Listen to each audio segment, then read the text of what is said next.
F&O trading पर लगाम कसने के लिए सेबी ने नियम कड़े कर दिए हैं, जिसे लेकर ट्रेडर्स के बीच में बड़े उफाफों का माहौल बना हुआ है। हर कोई ये जानना चाहता है कि ये नए नियम हैं क्या और इनका वायदा कारोबार में ट्रेडिंग पर क्या और कितना असर पड़ेगा। इस मुद्दे की हर एक बारीकी को हम बेहद आसान तरीके से आपको समझाने वाले हैं और इसी के लिए लेकर आए हैं ये बेहद खास पेशकश, सेबी का डंडा, सट्टा होगा ठंडा।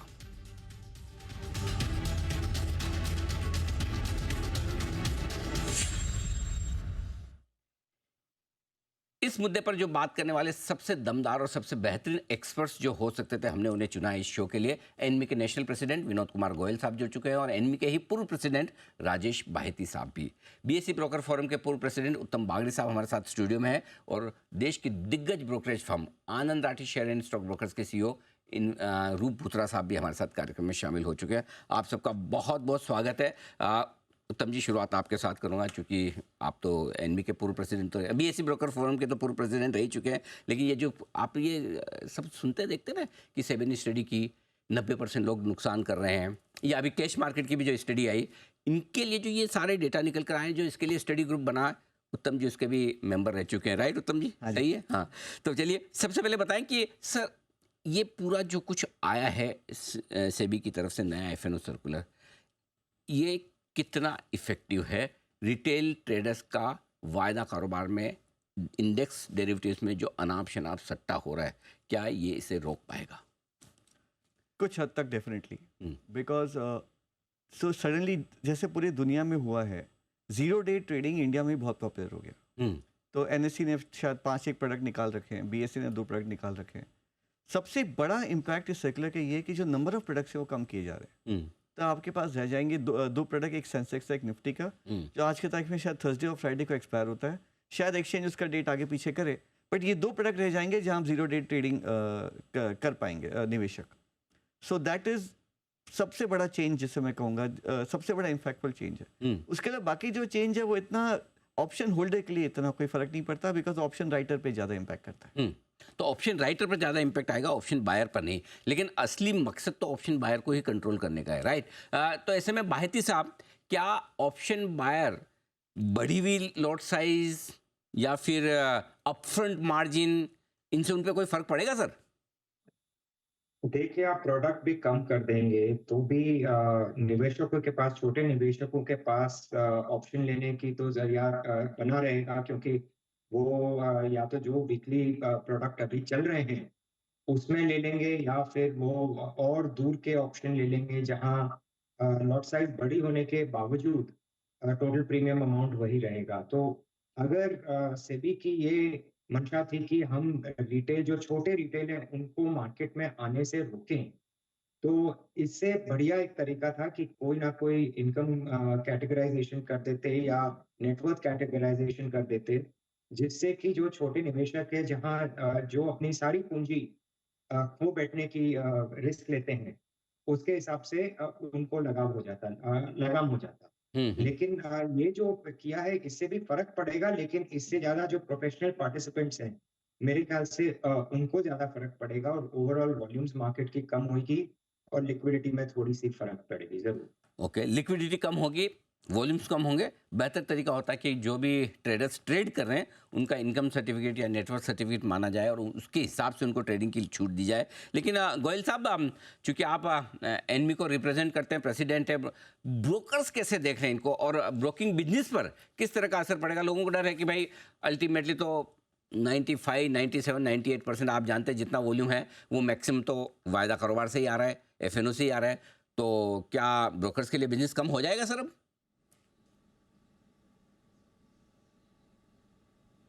हाँ सर, इसमें पूरी प्रक्रिया की जो कवायद की गई थी उसका मेन आधार यही था कि जो सेबी की स्टडी ने बताया कि रिटेल इन्वेस्टर का जो भी परसेंटेज है वो लॉस कर रहे थे और ये काफ़ी दिनों से चल रहा था, उसको रोकथाम करने के लिए, उनको लॉस से बचाने के लिए ये पूरी प्रक्रिया EWG और स्मैक और ये मीटिंग करी गई। उसमें जो हमारे एनमी के हमारे ब्रोकर से हमने व्यू लिए, मंथन किया और जो सबमिशन किया, उसमें हमने 6 उपाय बताए थे कि उनके लॉस को रोकने के लिए जो ऑप्शन प्रीमियम, आपका strike price, upfront collection of premium और लॉट साइज प्राइस बढ़ाना, और जो भी ये सर्कुलर में अभी तक सबको पता चल चुका है। जो सबसे इम्पॉर्टेंट बात ये थी कि हमने ये कहा था कि इन उपायों को करने से ये जो रिटेल इन्वेस्टर नुकसान कर रहे हैं वो बच सकता है। हमने ये नहीं कहा था कि आप वो प्रोडक्ट ही हटा दो। आपको उचित होता सेबी के लिए कि इन साधनों का उपयोग करके 6 महीना साल भर चलाते और सारे प्रोडक्ट को चालू रखते और मॉनिटरिंग करते कि वो ये जो साधन अपनाए गए हैं इनका कुछ इफेक्ट पड़ा है कि नहीं, ये कारगर साबित हुए कि नहीं। उसकी जगह ये किया। साथ में जो सबसे इम्पोर्टेंट हमारा सबमिशन था कि जो लॉस हो रहा है रिटेल को, अज्ञानतावश हो रहा है, आप उसको शिक्षित करिए, आपका उसका नेटवर्थ का या इनकम का एक क्राइटेरिया करिए कि उसके नीचे के आदमी नहीं आ पाएंगे। और साथ में सबसे बड़ा हमारा सुझाव था शिक्षा का, जिसको तो कहीं कंसिडर ही नहीं किया गया और नकार दिया गया है। सर, आपको अंग्रेजी में एक कहावत है कि आप give a fish to a person for he will be satisfied for one day, you teach him the fishing, he will be able to make his living every day. Right, वो परिस्थिति थी। ये ज़्यादा उचित होता सर कि सारे product चलते रहते हैं और उनको मॉनिटरिंग किया जाता कि ये उपाय लगाने से वो आपका उद्देश्य पूर्ण हुआ कि नहीं। तो आप ये कह रहे हैं कि एनमी प्रसन्न नहीं है, और ऐसा लग रहा है कि मतलब अगर ट्रेडिंग खराब है तो ट्रेडर या ब्रोकर को ही मार दो, उस तरह का काम किया जा रहा है। Is it? नहीं, ट्रेडर ब्रोकर क्यों, एक्सचेंज कौन सा बच गया? अरे स्टेक होल्डर्स को ये असुविधा हो जाएगी ना जी। तो एक्सचेंज, लेकिन एक्सचेंजेस ही तो डेली एक्सपायरी वाले प्रोडक्ट, आई मीन डेली है तो वीकली, नाम के लिए तो वीकली है, बट होती तो डेली एक्सपायरी है। लेकिन इससे पहले कि ये वीकली एक्सपायरी वाकई में खत्म हो पाएगी नहीं हो पाएगी, लेकिन जिसको टारगेट करके किया गया है कि भाई रिटेल ट्रेडर कम से कम मार्केट में आए, नुकसान कम से कम करे। भूतरा साहब, आपसे राय लेना चाहता हूँ। आप तो पूरे देश भर में आपके ब्रांचेज हैं, आपका प्रेजेंस है, बड़े ब्रोकर्स में से आप आते हैं। क्या वाकई में आपको लगता है कि आपके कारोबार पर असर पड़ेगा, और आपके यहाँ जो रिटेल ट्रेडर इंडेक्स डेरिवेटिव्स में कामकाज करते हैं उनमें कमी आएगी? नमस्कार अनिल जी। नमस्कार। इसमें बिजनेस में वॉल्यूम में असर पड़ेगा, क्योंकि वीकली एक्सपायरी जो है अब खाली एक एक इंडेक्स में ही हो पाएगी, तो नेचुरली काफी सारे इंडेक्स इस एक्सपायरी से निकल जाएंगे। जो अभी मल्टीपल एक्सपायरी आपने राइटली बोला कि डेली एक्सपायरी है, तो उसमें फर्क पड़ेगा। लेकिन साथ में रिटेल के जहां तक बात है, रिटेल का लॉस होना या वो होना, एक लेवल पे जो ऑब्जेक्ट है वो ऑब्जेक्ट राइट है, रिटेल को अपने को कहीं ना कहीं सेफगार्ड करना है। बट जैसा गोयल जी ने भी बोला कि इसमें ज्यादा जरूरत है एजुकेशन की रादर देन चीजों को रेस्ट्रिक्ट करने की। और सेकंड चीज, यदि रेस्ट्रिक्ट करना है तो यस, एक पर्टिकुलर लेवल तक के इन्वेस्टर आई कैन से, जिनकी नेटवर्थ और इनकम का क्राइटेरिया कुछ ना कुछ करके, जो भारती जी ने भी बोला, उसको करके करे तो ज्यादा बेटर है। बट अदरवाइज बिजनेस पे इम्पैक्ट इसमें होना है, ये तय है। नो डाउट थोड़ा आगे जाके फर्दर पता लगेगा कि बिजनेस में ओवरऑल इम्पैक्ट का परसेंटेज क्या रहा। ये बात तो आपने सही कही, और गोयल साहब ने कि ज़्यादा से ज़्यादा अवेयरनेस लाई जाए। वैसे एक चीज़ बताऊं कि जिन प्रोडक्ट्स की अवेयरनेस सबसे कम है उसी में सबसे ज़्यादा स्पेकुलेशन होता है। For example crypto, for example वो क्रिकेट के गेमिंग वाले, तो जितना कम अवेयरनेस है उसमें लोग ज़्यादा जाते हैं। शायद यही वजह है। गोयल साहब, आप कुछ कहना चाहते हैं? इससे पहले मैं उत्तम जी से अगला सवाल पूछूं। जी सर। हाँ सर, मैं ये कह रहा था आपसे कि प्रोडक्ट में कोई खामी नहीं है। आपको पता होना चाहिए, कोई भी एक्सपायरी, कोई भी कॉन्ट्रैक्ट, कोई भी एक्सचेंज इंट्रोड्यूस करता है तो सेबी से पहले अप्रूवल होता है, और वो एक्सचेंज में भी पूरा मंथन करके रिसर्च करके उसको लाया जाता है। तो प्रोडक्ट इटसेल्फ और the weekly expiry on the different indexes was not itself bad in itself. इसकी एग्जीक्यूशन वाली और आगे जो ये last hour of the expiry day में जो वॉल्यूम की बढ़ोतरी हुई, उसमें ज़्यादा अब्यूज़ या मिसयूज या कुछ भी हुआ है। लेकिन after all these all products were approved by the SEBI, no doubt. ठीक बात है। लेकिन एक चीज़ है, चलो मान लिया आपका पॉइंट ये ठीक भी है कि एक्सचेंज ने प्रोडक्ट बनाया, सेबी ने अप्रूव किया, ब्रोकर्स ने अपनाया, ट्रेडर्स को भी मजा आया। लेकिन मुझे उत्तम जी ये बताइए, भाई साहब, ऑप्शंस तो और इंडेक्स के ऑप्शन स्पेशली हेजिंग के लिए, इन्हें हेजिंग प्रोडक्ट माना जाता है। कौन सी रोज की एक्सपायरी में हेजिंग होती है? हेजिंग होनी है तो एक्सपायरी के दिन ही क्यों नहीं है, और हेजिंग होनी तो आखिरी 1-1.5 घंटे में ही क्यों नहीं, जहां वॉल्यूम अनाप शनाप होता है? ये तो सीधा सीधा सट्टा है। यदि कोई भी इसे हेजिंग का सुंदर नाम देता है, हाँ, तो वो खुद से झूठ बोल रहा है। करेक्ट, ठीक, मैं आपसे अग्री करता हूँ। बट यदि किसी को ट्रेड करना है तो ट्रेडिंग बुरी चीज़ क्यों है, ये सवाल है। अब finally I think expert working group में भी जब डिबेट चला, बैन कर दो, बैन करना सबसे आसान है, ठीक है। लेकिन कोई प्रोडक्ट चल रही है, उसको बैन करना भी ठीक नहीं है। एंड आई थिंक रेगुलेटर एक बीच का रास्ता ढूंढने की कोशिश किया। एक तरफ वो बोल सकता था कि मैं सारे वीकली वन कर देता हूँ, उनका पावर है। लेकिन बोले सारे बंद नहीं करने, लेकिन बहुत ज्यादा उसको कम करके उन्होंने एक बीच का रास्ता चुनने की कोशिश की है। दोनों एक्सचेंज को एक एक प्रोडक्ट दिया है, एंड ये डिसीजन कोई सेट एंड स्टोन नहीं है। हो सकता है 6 महीने बाद, साल भर बाद रेगुलेटर बोले कि नहीं मुझे ये दोनों भी नहीं चाहिए, या बोले नहीं अब मुझे सब चीज़ समझ में आ रही है, वापस शुरू करके हम एक्सपेरिमेंट कर सकते हैं। आई थिंक ये उनकी थॉट प्रोसेस है। देखो वापस तो होने वाला नहीं उत्तम जी शुरू। ये तो आपने करके देख लिया यार, इतने अनाप शनाप वॉल्यूम पूरी दुनिया में सबसे ज़्यादा वॉल्यूम हमारे एक वायदा कारोबार में, तो वापस और ज़्यादा होंगे कि नहीं होंगे वो वाला सवाल है। इस पे मैं जाता हूँ जरा एक बार बाहिती साहब से जानना चाहता हूँ। बाहिती साहब, क्या आपको लगता है ये फाइनली अभी सेकंड इंस्टॉलमेंट आने वाली है, एक और कुछ और इस तरह के आने वाले हैं? मेरे ख्याल से जो इनकम और नेटवर्थ क्राइटेरिया है, इसमें से कुछ ना कुछ तो जरूर आने वाला है। यहाँ पे ये रुकावट नहीं होगी, क्योंकि सेबी ने इसको बायती साहब, pending ये पॉइंट होने के आपने भी लिए रखा, दिया है। ये पॉइंट रूप जी ने भी रखा, ये पॉइंट गोयल साहब ने भी रखा कि 2017 में मुझे याद है जब ये प्रपोजल आया था भी कि नेटवर्क सर्टिफिकेट ले लिया जाए, तब ब्रोकर कहते हैं हम कोई चार्टर्ड अकाउंटेंट है, हम बना के दे सर्टिफिकेट, हम क्यों करें? तब तो मना करते थे। अब ये कड़ा वाला रूल आ गया तो आप कह रहे हो ये ले आओ। नहीं, अगर सेबी को कुछ करना ही है तो हम तो यही सजेस्ट करेंगे कि आपने अगर ये डिसाइड कर लिया है कि आपको ये रोकना है निवेशकों को मार्केट में आने से, तो उसका तरीका हम बता सकते हैं। हम तो ये नहीं बोल रहे हैं कि आप करो, ये हमारा प्रपोजल तो था ही नहीं कि आप इसमें कुछ भी करो। लेकिन अगर उन्होंने एक उद्देश्य रखा है, उस उद्देश्य को पूरा करने की जो सबसे बढ़िया तरीका है, वही हम सेबी को सजेस्ट कर सकते हैं। अच्छा, उससे ज्यादा हम क्या कर सकते हैं? ठीक बात है। गोयल साहब, ये बताएं कि ब्रोकर्स को सबसे ज़्यादा आपत्ति, ये 6 नियम जो आए हैं उनमें से सबसे ज़्यादा किस पे आपत्ति है? कौन सी चीज़ ज़्यादा चुभ रही है?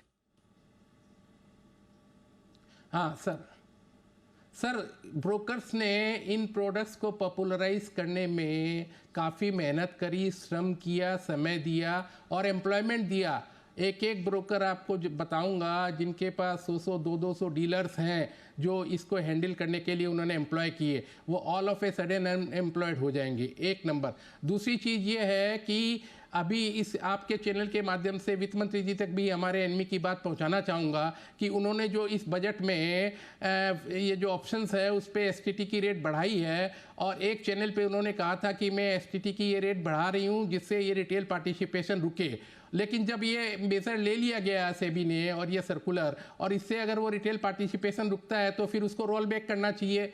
हम ड्यू कोर्स में सेबी से हमारे एनमी से सबमिशन देंगे, लेकिन अभी मैं आपको बता रहा हूं कि वो भी एक फैक्टर इसमें काम करेगा। इसके साथ जो स्टडी आई थी उसमें तो खुद ने सेबी ने स्वीकार किया कि 53% of the loss comprise of the brokerage and the transaction charges and STT and other levies, तो वो भी तो एक फैक्टर है ना। ठीक बात है। भूतरा साहब, आपको भी लगता है कि भाई कुछ और किया जा सकता था? बायती साहब का भी मानना है कुछ और क्या चीज़ ऐसी की, जैसी एंड ऑफ डे आपका भी, चारों जो एक्सपर्ट हैं हमारे पैनल पे, सबका मानना ही है कि भाई रिटेल का अनाप शनाप सट्टा नहीं होना चाहिए। जो कम समझदार लोग हैं, छोटे पैसे वाले लोग हैं, वो नुकसान करते हैं, और ज़्यादा समझदार high frequency trade, proprietary trade, algo trade वाले या हेज फंड्स वो पैसा बना के चले जाते हैं। करेक्ट, इधर से पैसा उधर जा रहा है। राइट, क्या करना चाहिए जिससे ये रुक सके? दो तरीके हैं। पहला तो मैंने जो बोला कि इसकी अवेयरनेस सबसे बड़ी चीज है, वो मैंने पहले भी बोला, वापस रिपीट कर रहा हूँ। दूसरा इंपॉर्टेंट पार्ट है कि ये जो चीज की है इसमें ज्यादा इम्पैक्ट जो है वो इसलिए, मतलब रिटेल की यदि बात करें, लॉट साइज जो बढ़ाई है वो अपना आप में ही एक बड़ा कदम है, इसमें कोई शक नहीं है। साथ में यदि रेगुलेटर को लगता है कि नहीं, डेरिवेटिव में यदि ओवरऑल बेसिस पे ये है कि उसमें ज्यादा सट्टा हो रहा है, सब कुछ हो रहा है, और उनको वैसा चीज लगता है, तो ओवरऑल मार्जिन सिस्टम में यदि उनको लगता है मार्जिन इंक्रीज करना, आज उन्होंने एक्सपायरी डे के दिन मार्जिन इंक्रीज किया है, एक्सपायरी डे के दिन खाली मार्जिन इंक्रीज करना अपना आप में एक बहुत बड़ी इसमें दिक्कत हो सकती है, जिसमें क्लाइंटों की जिनकी पोजीशन ऑलरेडी चल रही है, आज निफ्टी में करीब 11% मार्जिन है और बैंक निफ्टी में 13% मार्जिन है, वो मार्जिन अचानक लास्ट एक्सपायरी डे को बढ़ जाएगा प्रीवियस डे की पोजीशन पे भी, तो वो उल्टा तकलीफ क्रिएट करेगा। यदि रियल में यदि उनको मार्जिन बढ़ाना है तो या तो अक्रॉस द बोर्ड यदि मार्जिन को इंक्रीज कर दे, उनको लगता है कि भाई रिड्यूस करना है बिजनेस, अदरवाइज ये काफी बड़ा चैलेंज क्रिएट करेगा और काफी क्लाइंटों की पोजीशन पे पेनल्टीज भी आएगी, जो ब्रोकर को कहीं ना कहीं पे पेनल्टी भी बेयर करनी पड़ सकती है, जहां भी क्लाइंटों का मार्जिन यूटिलाइजेशन पहले दिन पूरा था और उनकी पोजीशन आगे कैरी होती है। तो भूतरा साहब, इसका मतलब ये मान लेना कि एक्सपायरी 2 दिन पहले ही हो जाएगी, जो इफेक्टिवली नाम की गुरुवार की। आप तो अपने क्लाइंट को सब बोले भाई गुरुवार तक वेट नहीं करूंगा, मंगलवार सोमवार को काट के खत्म करो, यही करोगे आप? नहीं, इसमें दो चीजें हैं अनिल जी। जिन क्लाइंटों के मार्जिन एक्स्ट्रा पड़े रहते हैं उनमें तो कोई दिक्कत नहीं है। ये कितने दिक्कत के वो होते आपको हैं आप एक भी जहाँ पे जानते हो? क्लाइंटों के मार्जिन यूटिलाइज रहते हैं, हाँ। वहां पे क्लाइंटों का आपको एक एक दिन पहले जरूर आपको कंट्रोल करना पड़ेगा, और हो सकता है एक दिन पहले आपको मार्जिन की रेट ही ब्रोकर को खुद के यहाँ पे इंक्रीज करनी पड़े। इस चीज इसमें ठीक, सोल्यूशन ये है। ठीक बात। यानी जी जी ये आपका अंडरस्टैंडिंग परफेक्ट नहीं है। जी। बिकॉज नंबर वन, ये ऑप्शंस को इफेक्ट नहीं कर रहा। ये यदि आपने ऑप्शन खरीदा हुआ है तो थर्सडे या फ्राइडे बेचने वाले का सर। ठीक है, जिसने ऑप्शन राइट किया हुआ है हाँ। उसमें भी calendar spread is usually in the futures. हाँ। तो यदि आपने नवंबर फ्यूचर लेके दिसंबर फ्यूचर बेचा है Right. और आज नवंबर का वक्त आज ही एक्सपायर होने वाला है, हाँ। तो भैया यदि आप तो उस दिन मार्जिन बढ़ जाएगा, वरना बाकी सब नॉर्मल चलेगा। सो बहुत प्रोफेशनल ट्रेडर्स ही होते हैं जो दो तरफ से हेज करके रखते हैं, और प्रोफेशनल ट्रेडर्स में अक्ल होती है कि भैया अपना मार्जिन तैयार रखें। ठीक है, तो मतलब मार्जिन एक्स्ट्रा देना पड़ेगा लेकिन मैनेज हो जाएगा। हाँ, हाँ जी, हाँ जी। लगे पैसे तो ज़्यादा देने पड़ेंगे। बिल्कुल देना पड़ेगा। ठीक बात। अच्छा, एक चीज़ जो बाहिती साहब जो कह रहे हैं भाई कि ये सब ठीक है, अवेयरनेस वगैरह, अवेयरनेस सब अच्छी बात है, अवेयरनेस हम भी करते हैं, आप भी करते हो, सब लोग कर रहे हैं, लेकिन ये जो दिल में इच्छा है अपनी कि एक्सपायरी के दिन आखिरी 1-1.5-2 घंटे में 10 रुपये में ऑप्शन ले लूँ, लगी लॉटरी तो 100 हो जाएगा, ये कौन से अवेयरनेस से खत्म होगा मुझे बताओ? नहीं, ये तो इसी से खत्म होगा ना। अगर हम देख रहे हैं कि जो निवेशक ये काम कर रहे हैं, उनकी आय जो है वो 5 लाख या 10 लाख के नीचे है या 15 लाख के नीचे है, क्योंकि वही टाइप के लोग हैं जो सोचते हैं कि भाई 10,000 लगाओ, या तो लाख बनेगा या 10,000 खत्म हो जाएगा। तो उन लोगों को अगर मार्केट से वंचित रखा जाए तो ये प्रॉब्लम मेरे ख्याल से तो सॉल्व हो जाएगी। और जो प्रोफेशनल्स हैं, उनकी ये सिंगल पोजीशन नहीं होती, वो ऑप्शन चेन में काम करते हैं। तो आप सिर्फ इस 10 रुपए वाले को लेकर आप टिप्पणी नहीं कर सकते, क्योंकि कहीं न कहीं कुछ और बेच के भी रखते हैं। तो इस हिसाब से मेरे हिसाब से तो रोक लगानी थी। जो लोएस्ट रंग ऑफ रिटेल है, इसकी डेटा से भी ले सकती थी कि भई इनकी कितनी आय है इनकी, जो ये ज़्यादा पैसा तोड़ रहे हैं, और उस हिसाब से कोई आय की एक दर अगर सेबी तय कर दे, तो छोटे निवेशकों का आना बंद हो जाए, जिससे मार्केट थोड़ा सेफ हो जाए। और अगर आप पैसे वाले हो तो आप तो 5 स्टार में भी जाके खा सकते हो, वही इडली डोसा 1000 रुपए देकर। तो उसमें तो मुझे नहीं लगता है किसी को आपत्ति होनी चाहिए। चलो ठीक बात है। गोयल साहब देखिए, आपने अपनी फ्रेटर्निटी के लिए बिल्कुल प्रॉपरली बात की, और मैं आपको एक चीज़ के लिए कॉम्प्लीमेंट भी देना चाहूँ। जनरली ना ब्रोकर्स के जितने भी रिप्रेजेंटेटिव है कुर्सी पे बैठे होते हैं, लेकिन वो सोचते हैं मैं तो साल 2 साल के लिए हूँ, मैं क्यों बोलूँ। आप कम से कम खुल के बोल रहे हैं, उनकी तरफदारी तो कर रहे हैं कि उनको क्या दिक्कत है। लेकिन एक चीज़ मैं बताऊँ आपको, ब्रोकर्स भी बहुत समझदार हैं, कम नहीं है। एक्सचेंज उनसे ज़्यादा समझदार है। अब होगा क्या, चलो आपने वीकली एक्सपायरी बंद कर दी, निफ्टी, बैंक निफ्टी और सेंसेक्स, इनकी तो वीकली एक्सपायरी होगी जो आपका बेंचमार्क इंडेक्स है। फिर निफ्टी की मंथली होगी, बैंक निफ्टी की मंथली होगी।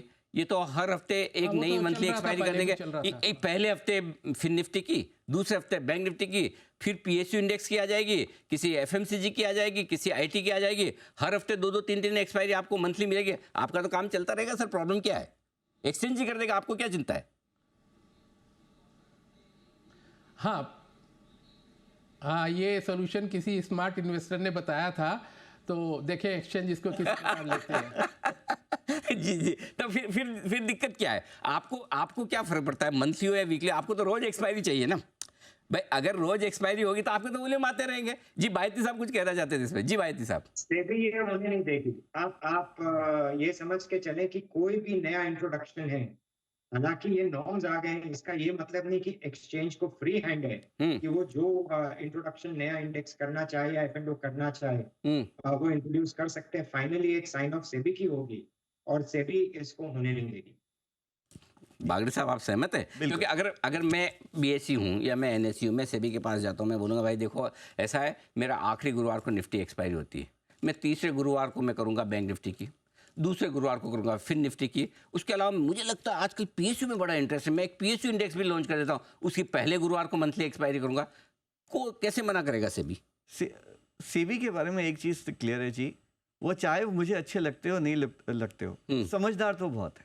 अच्छा। यदि आप बहुत, दे आर वेरी इंटेलिजेंट, उसमें कोई शक नहीं है। उनके जो ऑफिसर उनसे डील करते हैं, तो यदि उन्होंने एक प्रिंसिपल बता दिया कि हमें ऐसे करना है, और यदि आप घुमा फिर के उस प्रिंसिपल को ब्रेक करने की कोशिश करेंगे तो रोक लगाएंगे। मैं राजेश जी से टोटली सहमत हूँ। अच्छा, वो करेंगे। गोयल साहब ये तो होने वाला नहीं है। अब बताओ ब्रोकिंग इंडस्ट्री कैसे निपटेगी इससे? नहीं सर, आप इसकी जो सर्कुलर की प्रस्तावना देखिए, स्टार्टिंग में ही बोल रहा है और आप भी बराबर बोलते हैं पाठशाला में, derivatives market assist at better price discovery, help improve market liquidity and allow investor to manage their risk better. जब आप ये स्वीकार कर रहे हैं कि ये चीज़ खराब नहीं है, इसकी ऑपरेशन साइड खराब है, और जो ये लास्ट आवर वाली बात है इसको तो टैकल करने के लिए इसमें 1 फरवरी 25 से वो लगा ही रहे 4 times in the day intraday monitoring, और 2% ELM जो एक्स्ट्रा लगा रहे हैं, तो वो भी तो एक रेस्ट्रिक्टिव फैक्टर होगा ना। तो हाँ, तो वो तो इसीलिए लगा रहे हैं कि ताकि आखिरी घंटे 2 घंटे में वॉल्यूम अनाप शनाप ना बढ़े, राइट। तो फिर वो तो जायज़ है, फिर गलत क्या है? हाँ, तो वही जो आपने प्रश्न उठाया उसी का सोल्यूशन है, उसी का तो सोल्यूशन हो जाएगा ना। तो आखिरी घंटे में जब सब उठ के नहीं पड़ेंगे और जब वो इंट्राडे लिमिट आ जाएगी तो अपने आप वहाँ पर उसको ब्रॉड डाउन करना पड़ेगा।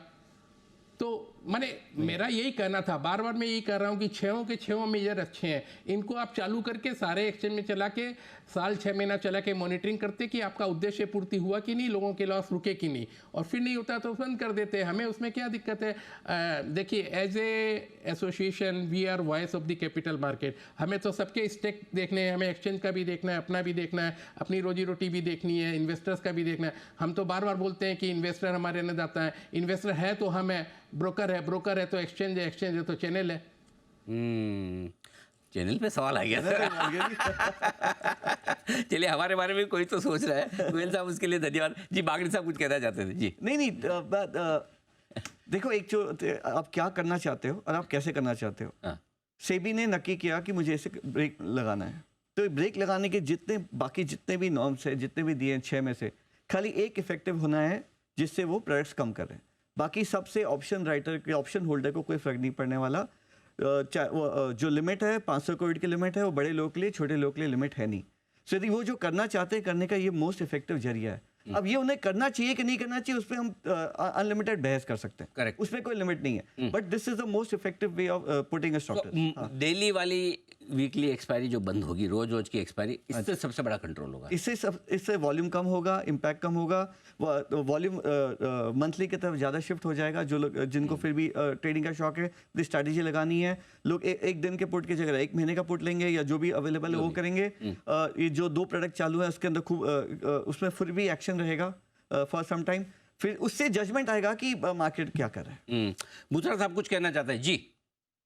हाँ अनिल जी, उत्तम जी ने जो अभी जस्ट कम्युनिकेशन जो किया कि एक इस वीकली एक्सपायरी वाले को यदि वो होल्ड कर रहे हैं और वो यदि करके यदि आगे की चीजों के लिए यदि थोड़ा सा वेट करते हैं तो बेटर है, क्योंकि बाकी पूरी चीजें जो है वो ऑप्शन सेलर के लिए हिट कर रही है, और ऑप्शन सेलर में रियल वे में वो मार्जिन ऑलरेडी पूरा दे रहा है। आज की जैसे मैंने पहले बताया 11% मार्जिन दे रहा है, उसके बाद उस दिन आप एड ऑन मार्जिन करोगे तो वो एक्चुअल जिनकी पोजीशन खड़ी है उन सबको दिक्कत देगा। दूसरी साइड में एक और चीज है, उस दिन भी जिनको ऑप्शंस बाई करनी है तो ऑप्शंस बाई तो वो बाद में भी एज इट इज कर सकता है, क्योंकि ऑप्शन बाई तो बहुत लिमिटेड प्रीमियम में हो जाती है और वो लिमिटेड प्रीमियम में तो कंटिन्यू रह सकता है। तो ऑप्शन सेलर को आपने यदि हिट किया है, जबकि ऑप्शन सेलर के केस में यदि 11% मार्जिन की बात बोलूं तो करीब करीब एक ऑप्शन का लॉट जो है आज का भी जो करंट साइज है उसमें भी already margin 11% is sufficient margin, और फर्दर लॉट की साइज इंक्रीज हो जाएगी तो वो बढ़ जाएगा, तो even number of option seller वहां पर लिक्विडिटी का फर्दर चैलेंज आएगा। बट उससे ऑप्शंस प्रीमियम वाले का बिजनेस रिड्यूस नहीं होएगा, तो कहीं ना कहीं रिटेल को उसके बाद में भी वो चैलेंज कंटिन्यू रह सकता है, रिटेल इन्वेस्टर जो। तो 2 इंटरेस्टिंग चीज़ें कि सेबी का इरादा ठीक है, लेकिन अगर इस बजट से जो कुछ भी वायदा कारोबार के ट्रेड्स पे एसटीटी बढ़ा है उसका असर देख लेते, उससे हो सकता है कि थोड़े रिटेल कम हो जाते हैं। और दूसरा, सिर्फ वीकली एक्सपायरी बंद करके देख लेते हैं, अगर इन्हीं से रिटेल का पार्टिसिपेशन कम हो जाता तो बाकी मार्जिन बढ़ाने की जो ज़रूरत है शायद वो नहीं होती, तो वो ब्रोकर्स को और एनमी और बाकी बीएसई ब्रोकर्स फोरम जैसी संस्थाओं को ज़्यादा पसंद आती। देखते हैं, अब सेबी ने नियम तो बनाए, लागू तो किए, धीमे धीमे लागू होंगे। 20 नवंबर से लेकर 1 अप्रैल 2025 तक अलग अलग चरणों में अलग अलग नियम लागू होंगे, तब इसका असर देखा जाएगा, समझा जाएगा। फिलहाल इस खास शो में अपनी बेबाक राय देने के लिए गोयल साहब, बाहेती साहब, बागड़ी साहब और बूथरा साहब, आप सबका बहुत बहुत धन्यवाद हमारा साथ देने के लिए। इस खास शो में इतना ही, बने रहिए हमारे साथ जी बिजनेस पर। नमस्कार।